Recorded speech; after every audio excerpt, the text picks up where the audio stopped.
So, during the last lecture, we were solving a second-order differential equation with constant coefficients and constant term. We started by finding particular integral, and then we moved to the complementary function. We found out that there are three possible cases when we have distinct roots, repeated roots, and complex roots. In order to deal with complex roots, we learn about complex numbers, imaginary numbers, and then we derived some connections between complex numbers and circular functions. Through that, we were able to find what is the complementary function in the case of complex roots. And it was given by yc equals a1 times e to the power r1 t plus a2 to the power e r2 t, where r1 and r2 are given by h plus minus v I. Consequently, we can rewrite this expression as a1 e h plus v I plus a2 times e to the power h minus v I. Now, we can take the common component out of the parentheses, and we obtain e to the power of h a1 e to the power vi plus a2 e to the power negative vi. Now, the problem is that we at this moment cannot assess properly how this expression will look like. But we are going to do it today, and we are going to use Maclaurin expansion in order to transform this expression into expression connected with the circular functions. So we are going to develop Euler relations. Okay, one more thing to remember from the last class is that derivative of sine theta is equal to cosine theta, and derivative of cosine theta is equal to negative sine theta. Okay, so let's start by Maclaurin times Maclaurin expansion.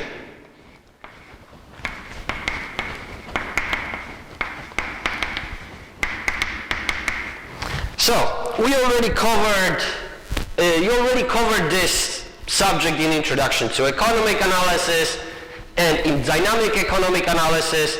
So let me just remind you that any function can be rewritten as a Maclaurin time series in the following way. We've got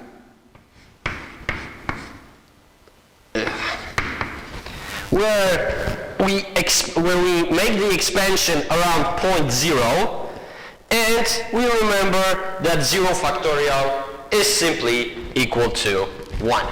Then we've got first derivative, value of the first derivative at 0 divided by 1 factorial, x plus second derivative at 0 divided by factorial 2x squared plus third derivative evaluated at 0 power of 3 plus, we go on like this until we arrive at derivative of order n. We take the value of this derivative at 0, we divide by factorial n, and multiply by xn. This part is the polynomial. But, of course, this approximation doesn't need to be perfect. So, additionally, we are getting residual term. Residual term here is given by derivative of order n plus 1 out of some p times divided by n plus 1 factorial times x n plus 1. This part, the residual, is called Lagrange remainder.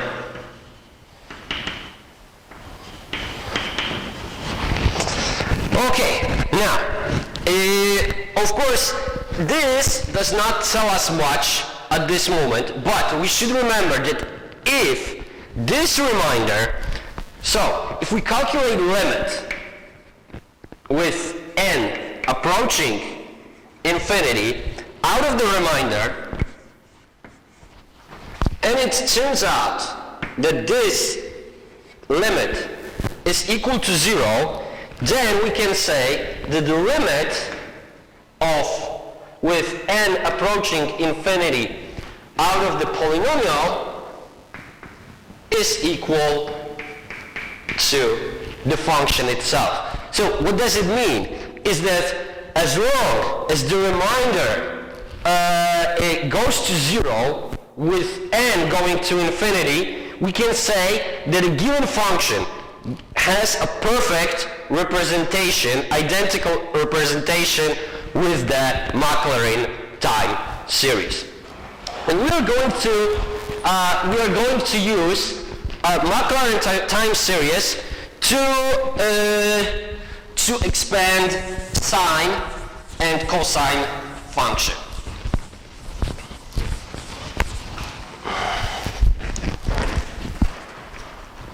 So let's just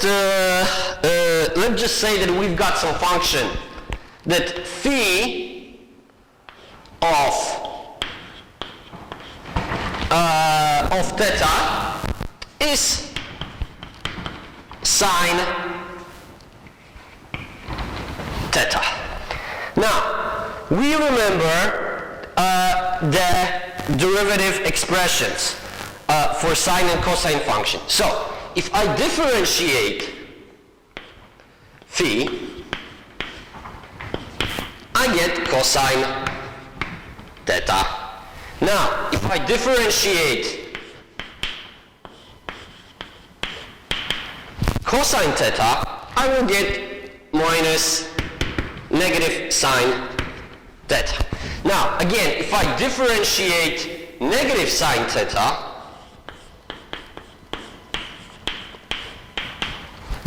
I'm going to obtain negative cosine theta. And then, differentiating this,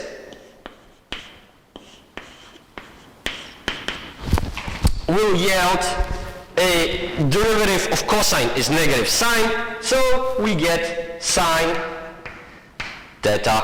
And finally, fifth derivative here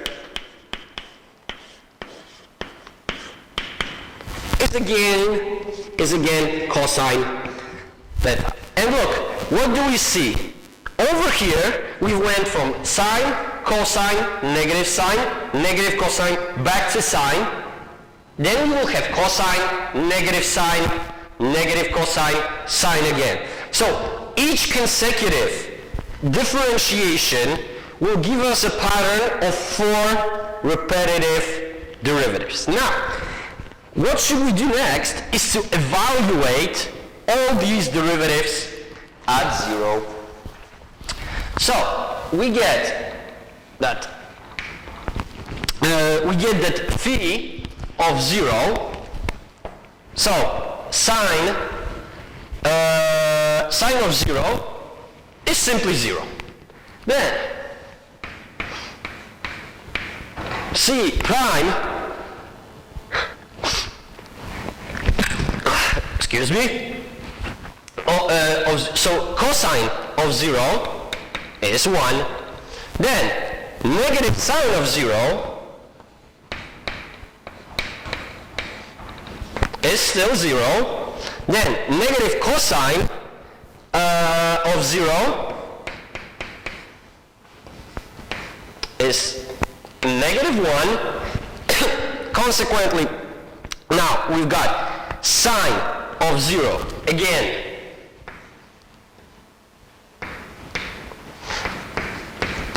Zero, and cosine of 0 again 1. So, knowing this, we can use Maclaurin time series to expand the sine function. Okay, so what do we obtain out of this? We will be simply substituting to this result. So we've got sine theta is equal to value of the function at 0 divided by factorial of 0, which is 1. We get that this is simply 0. Then plus value of the first derivative, which is 1, divided by the factorial, which is again 1. Then plus 1 times, of course, x. Theta. Then we've got a value of the function, which again is simply 0, divided by 2 times theta squared. Then we would have plus, we are at stage number 3, we've got value of the third derivative, which is negative 1, divided by factorial of 3 times theta to the power of 3. Then plus, again, we would have here just 0. And then we move to the fifth derivative, value of the fifth derivative, simply 1 times theta to the power of 5 divided by 5 factorial. And look, out of this, we can clearly see some pattern. Because look, this one is simply theta to the power of 1 divided by factorial of 1. Then the sign changes. We've got theta to the power of 3, factorial of 3. Then, again, sign changes. We have theta to the power of 5 divided by factorial of 5. So consequently, we can actually deduce that out of this, the next component, of course, the next one would be 0, but then the next non-zero component would be theta to the power of 7, negative theta to the power of 7, divided by factorial of 7.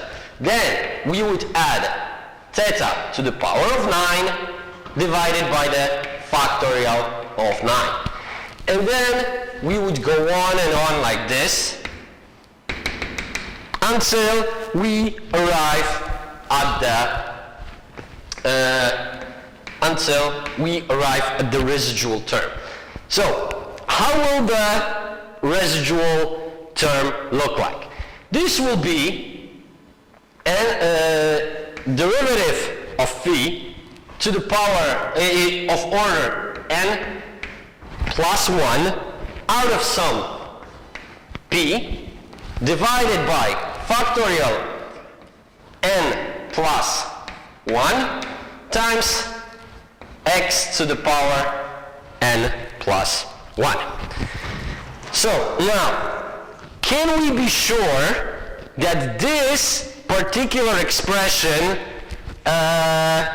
is going to 0 as n approaches infinity? Well, let's analyze it one by one.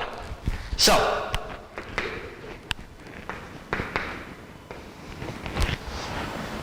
we've got that this expression over here is some derivative of sine function. So it can be either one of those four expressions. The values it can take are between 0 and 1, are between negative 1 and 1. So definitely this is a constant. This is a constant somewhere between negative 1 and 1. Then the only two expressions that are left are x to the power n plus 1, theta to the power n plus 1. And now look, with theta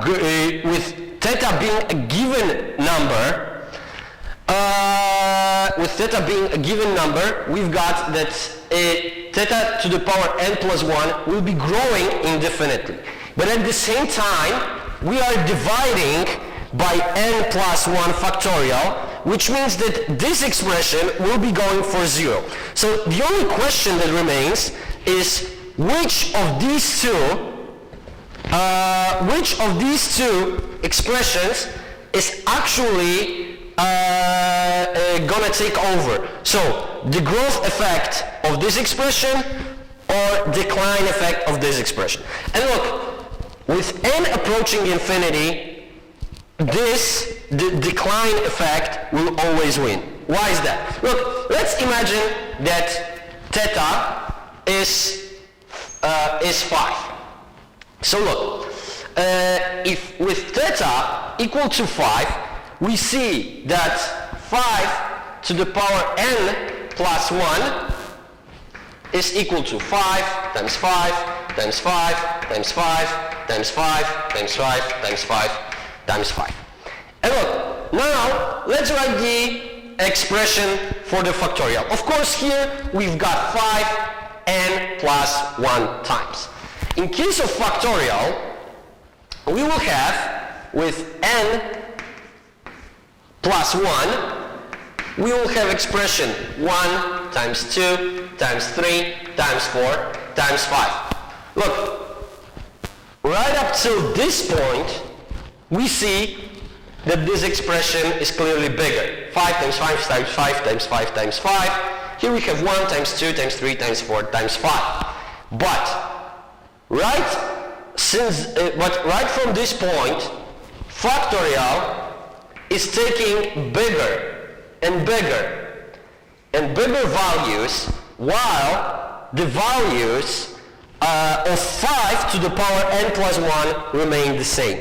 So doesn't matter how big the number here actually is, at some point factorial will win, and the effect of diminishing will be stronger than the expansion effect from this expression. So consequently, we can conclude that that in this case the remainder approaches 0 as n approaches infinity. So look, what we can take from this is that sine function can be rewritten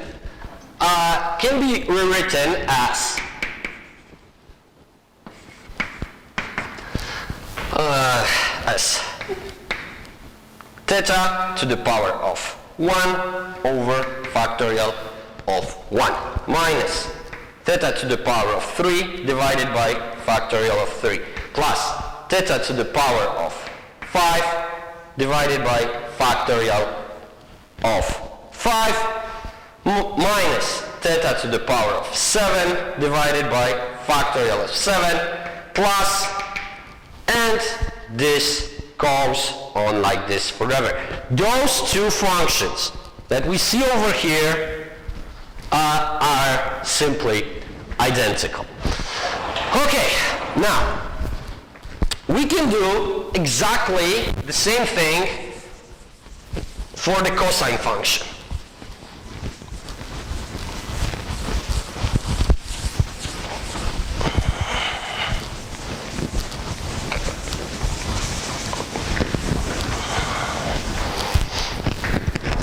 So let's just say that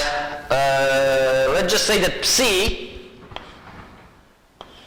of theta is equal to cosine theta.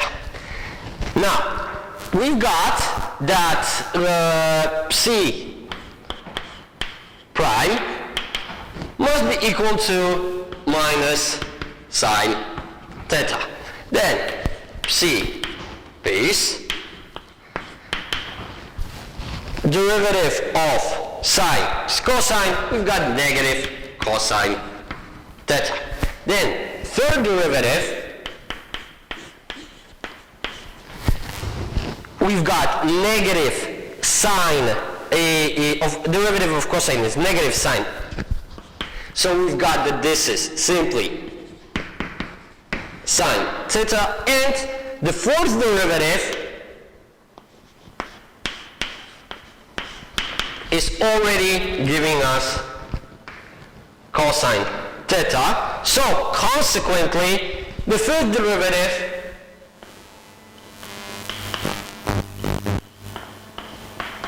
must be minus sine theta.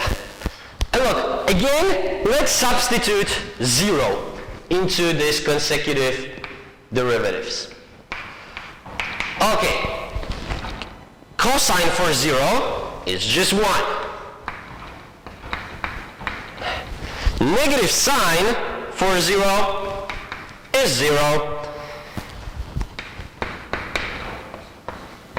Negative cosine for 0 is negative 1. Negative, then sine of 0 is simply 0. Then we get that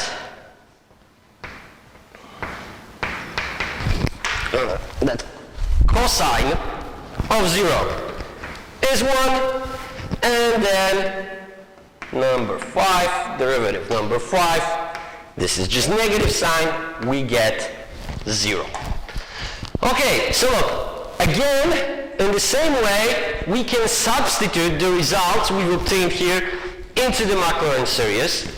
Now we've got that cosine theta is given by, first, Value of the derivative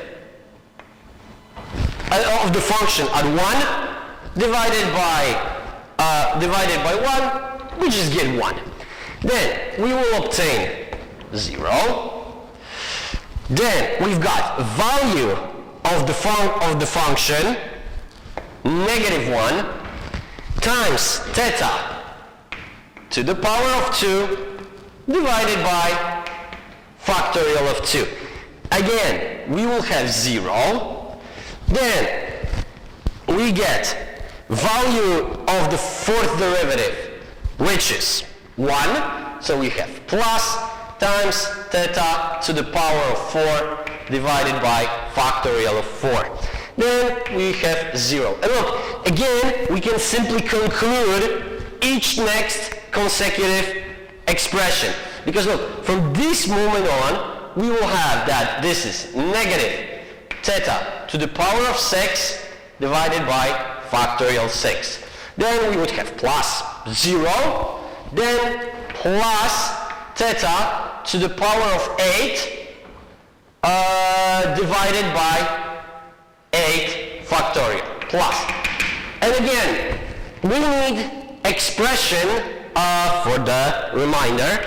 So in our case, this is psi n plus 1th order derivative of psi out of some p divided by n plus 1 factorial times theta to the power n plus 1.